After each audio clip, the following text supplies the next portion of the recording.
Luizinho Faleiro राजकारणांतल्यान retire जावपाची भाशा उलोवंक लागला. कांय राजकीय कारणांक लागून गोंयच्या राजकारणांत म्हाका परत येवचें पडलें. राजकारणांत आतां नव्या दमाच्या तरणाट्यांची गरज आसा म्हणून काँग्रेसीचो प्रदेशाध्यक्ष लुईझीन फालेर उलयला. बार्देस सांगोळड्याच्या ग्रीन गोय इन्स्टिट्यूटान हार्वेस्ट फेस्टिवल दवरिल्लो. सुवाळ्याक लुईझीन मुखेल मानेस्त आशिल्लो. Now, since I am been brought forcibly back to Goa, we are going to hand it to the posterity. We have to give to the younger generation.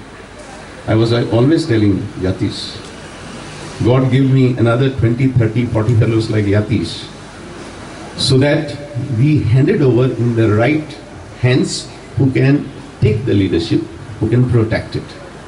But are we goans ready to leave it in the hands of the young people? Why am I struggling for the last nearly 1 year, trying to identify, search out the young people? Are they there? Or are our people ready for them? Are our people going to support them? It's a big question mark I'm asking to you and asking to the people of Goa, so that we can retire and step aside very happily.